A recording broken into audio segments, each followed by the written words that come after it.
नमस्कार, मैं अजीत परिहार और आप देख रहे हैं चंबल प्रवाह। मैं इस वक्त मौजूद हूँ कोर्ट परिसर धौलपुर में, जहां अभिभाषक संघ के चुनाव होने हैं और 13 दिसंबर को वोटिंग होनी। इसको लेकर के जो प्रत्याशी हैं वो अपनी अपनी दावेदारी पेश कर रहे हैं। धौलपुर बार एसोसिएशन के अध्यक्ष पद के उम्मीदवार हमारे साथ अमित उपाध्याय मौजूद हैं। सर, किन मुद्दों को लेकर आप चुनावी मैदान में हैं?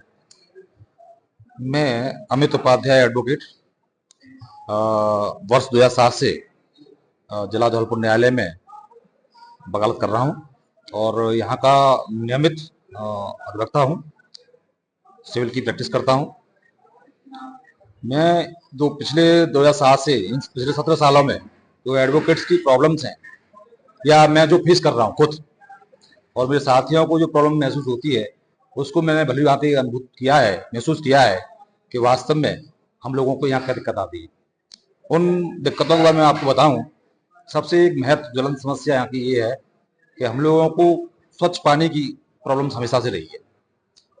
सेकंड सर, जब बरसात होती है तो जल भराव इस पुरानी बिल्डिंग में घुटने घुटने तक पानी हो जाता है और कोर्ट्स कैंपस में ही पानी भर जाता है, जिससे फाइल वगैरह भी कई बार डैमेज हुई है। एक प्रॉब्लम ये थी। तीसरी प्रॉब्लम सिटिंग प्लान। हमारे यहाँ सिटिंग प्लान नहीं है। हमारा जानवर आए दिन कचहरी परिसर में देखे जा सकते हैं। शाम को बंदरों का बहुत आतंक है यहाँ पे। चूंकि अब नया कैंपस माननीय उच्च न्यायालय में जयपुर के द्वारा तैयार कराया जा रहा है और हो सकता है कुछ ही समय में वो चालू हो जाए, तो ये जो प्रॉब्लम्स यहाँ की थी वो प्रॉब्लम्स तो वो अलग हो गई। उनका आप कोई ज्यादा अपन उस पर ध्यान देंगे तो कोई मतलब नहीं है, क्योंकि बिल्डिंग ट्रांसफर होने वाली है। पर अब चूंकि नई बिल्डिंग है, नई बिल्डिंग में कंस्ट्रक्शन जारी है, तो मैं तो ये चाहूंगा कि हमारे एडवोकेट्स के लिए वहाँ बैठ सिटिंग प्लान हो या अच्छे कैंपस मिले या चैम्बर्स की व्यवस्था हो। अगर चैम्बर्स की व्यवस्था अभी फिलहाल नहीं हो पाती है तो जो टीन शेड वगैरह जो भी है उसकी व्यवस्था हो, जिससे हमारे अधिवक्ता एक अच्छे कैंपस में बैठ के एक स्वस्थ माहौल में, एक स्वच्छ वातावरण में बैठ के और जो लिटिगेंट्स गांव से आते हैं उनको हम एक अच्छा न्याय दिलाने का प्रयास करें। मेरी क्या कुछ वादे रहेंगे इन चुनावों को लेकर? देखो, मैं वादों में कम विश्वास करता हूँ कि अभी मैं कोई वादा कर दूं और उसको पूरा करने में नहीं कर सकूं, तो उसके बाद सिर्फ और सिर्फ एक लोगों को के साथ वादे सभी करते हैं। मैं करने में विश्वास बहुत ज्यादा करता हूँ, कथनी की बजाय मेरा करने में विश्वास ज्यादा है।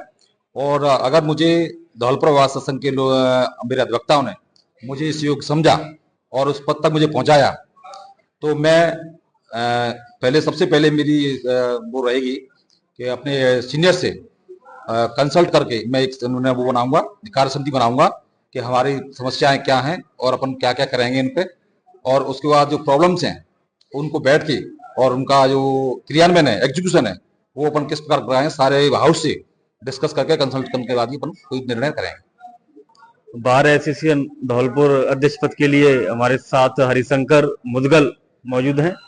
हम उनसे जानेंगे कि उनके क्या एजेंडे रहेंगे, क्या मुद्दे रहेंगे चुनावों को लेकर। ये चुनाव है, किन मुद्दों को लेकर आप चुनाव लड़ रहे हैं? मैं सबसे बड़ा मेरा मुद्दा है कि अधिवक्ता संघ का स्वाभिमान के लिए मैं संघर्ष करूंगा, स्वाभिमान की लड़ाई लड़ूंगा और अधिवक्ताओं के हित के लिए काम करूंगा। क्या स्वाभिमान खतरे में है अधिवक्ताओं का? अधिवक्ताओं के साथ कभी कभी कई जगह अत्याचार भी होते हैं और उनके साथ कोई पुलिस फोर्स तो होती नहीं, इसलिए उनके साथ लड़ाई झगड़े होते भी रहते हैं। कई समय जान के कई जगह जान जा चुकी है अधिवक्ताओं की। इसलिए मुझे जो भी अधिवक्ताओं की सुरक्षा की दृष्टि से कदम उठाने पड़ेंगे मैं उनको उठाऊंगा। जब अधिवक्ता सुरक्षित नहीं है तो आम जनता क्या सुरक्षित होगी? इस पर क्या कहना चाहेंगे आप? नहीं, अधिवक्ता क्या है कि आम जनता के ही लिए ही लड़ाई लड़ते हैं, इसलिए उनके ऊपर संकट ज्यादा होता है। आम जन इतना झगड़ा नहीं होता जितना अधिवक्ताओं को रिस्क उठानी पड़ती है आम जन के लिए। और कोई ऐसे मुद्दे जिन पर आप चुनाव लड़ रहे हो, जो ऐसी कुछ मूलभूत आवश्यकता है अधिवक्ताओं के लिए, कोर्ट परिसर की और कुछ आवश्यकता है? हमारे न्यायालय प्रांगण में जो छावनी के पास हमारा नया भवन बन रहा है, उसमें अधिवक्ताओं के लिए जो नया भवन है उसमें उचित व्यवस्था, पानी की व्यवस्था, टॉयलेट की व्यवस्था, विद्युत की व्यवस्था, हवा की व्यवस्था, ये सारी चीजें देखनी है और उसके लिए हमको संघर्ष करना है। और सभी अधिवक्ताओं के लिए बैठने के लिए उचित व्यवस्था होनी चाहिए।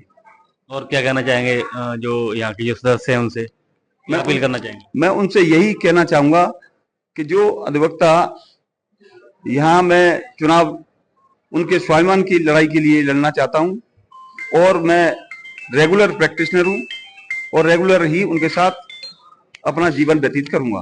कितने वर्षों से आप सदस्य रहे हैं इस बार एसोसिएशन धौलपुर के? मुझे धौलपुर एसोसिएशन धौलपुर के सदस्य बनने हुए करीब 24 साल की लगभग हो चुकी हैं और मैं तभी से रात दिन यहाँ अधिवक्ताओं के साथ में रहकर अपना कार्य सही तरीके से कर रहा हूँ। एक प्रत्याशी इंदिरा शर्मा हमारे साथ मौजूद हैं, हम उनसे जानेंगे किस पद को लेकर वो मैदान में है और किन मुद्दों को लेकर वो इस मैदान में, चुनावी मैदान में खड़ी हुई हैं। किस पद को लेकर आप?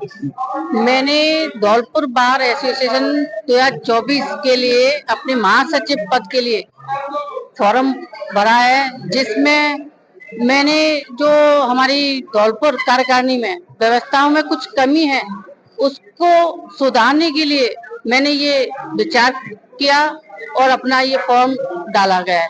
ऐसी क्या व्यवस्थाएं हैं जो आपको कमी दिखाई देती हैं जिनमें?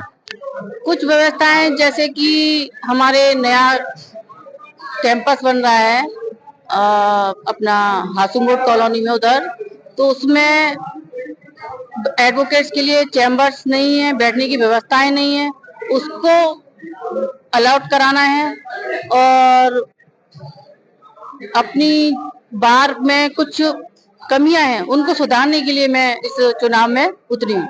बार एसोसिएशन के कितने सालों से आप सदस्य रही हैं? मैं करीबन मुझे 11 वर्ष हो चुके हैं धौलपुर बार में। 11 वर्ष से मैं लगातार वोट डालती आई हूँ और लगातार मैं प्रैक्टिस कर रही हूँ। आपका क्या बैकग्राउंड रहा है कि लोग आप पर भरोसा करेंगे, आप एक अच्छा कार्य करने में कामयाब रहेंगी? बैकग्राउंड का तो मुझे जानकारी नहीं है, ये तो सामने अधिवक्तागण को ही पता होगा, पर मेरा खुद का मुझे अपने काम पर आत्मविश्वास है और मैं जो विचार है मेरे व्यवस्थाओं को लेके मेरे खुद के विचार हैं उसको सुधारने में मैं पूरे प्रयत्न करूंगी। आपने पूर्व में कई ऐसे काम किए हो जिससे लगे लोगों को कि हाँ ये इस पद पर होने के बाद एक अच्छा कार्य करने में कामयाब रहेंगी, ये कह रहा हूं क्या? नहीं, मैंने कभी पूर्व में ऐसा कोई कार्य नहीं किया, बस मेरी जो अधिवक्ताओं को जूनियर को सीनियर से लेने का वो, और मैंने कोई ऐसा कोई कार्य नहीं किया है। एक महिला होने के नाते आप महिलाओं के लिए क्या करना चाहेंगी? महिला होने के नाते से मैंने महिला वर्ग से ही महिलाओं को सोचने के लिए मैं आगे खड़ी हुई हूँ। मैंने सबसे पहले यहाँ महिलाओं के लिए कोई भी शौचालय नहीं है उसकी व्यवस्था करानी है। तो ये थी इंदिरा शर्मा जिन्होंने बेबाकी से बताया कि मुझे किन मुद्दों को लेकर इस चुनावी मैदान में है और क्या कुछ एजेंडे रहने वाले हैं। तो इंदिरा शर्मा कोषाध्यक्ष पद पर ये प्रत्याशी हैं बार एसोसिएशन धौलपुर के। इनसे हम जानेंगे कि किन मुद्दों को लेकर आप चुनावी मैदान में हैं, क्या मुद्दे रहेंगे आपकी और हैं। मैं सबसे पहले सभी अपने अधिवक्ताओं को प्रणाम करता हूं और आशा करता हूं कि वो मुझे अपना आशीर्वाद प्रदान करेंगे।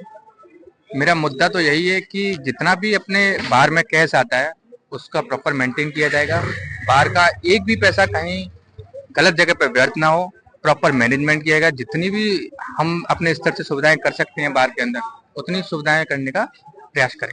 ऐसे के अलावा जो और क्या मैनेजमेंट आपका रहेगा, किन मुद्दों को लेकर के आप काम मेरे करेंगे? पास मैं जिस पोस्ट पे लड़ रहा हूँ उस पे मेन काम कोर्स का ही रहता है और जो हमारे अध्यक्ष हैं, सेक्रेटरी हैं और भी अध्यक्ष से बार के जो सदस्य हैं वो प्रॉपर तरीके से मैनेजमेंट करेंगे, बार को सुचारू रूप से तैयार करेंगे और सभी अधिवक्ताओं के लिए अच्छे काम करेंगे। सभी पदाधिकारियों के सामंजस्य के बैठा करके आप और क्या कार्य हैं जो आप करवाएंगे? मेरा कार्य तो मेन रहेगा कोर्स का मैनेजमेंट। आप किस रूप से जो बार में जो जितना भी पैसा आ रहा है आप उसके लिए लाइब्रेरी का प्रयोग करेंगे, फ्रेश वाटर मेंटेन करेंगे, जितनी भी अच्छी सुविधाएं, टॉयलेट बनवाएंगे, जितनी भी अच्छी सुविधाएं हैं उतना सब सुचारू रूप से प्रयास करेंगे। अब इस मामले में आपकी क्या राय है हमें कमेंट बॉक्स में जरूर बताइएगा। वीडियो अच्छा लगा हो तो लाइक और शेयर करना मत भूलिएगा। तमाम छोटी बड़ी अपडेट्स के लिए आप चैनल को सब्सक्राइब भी कर सकते हैं।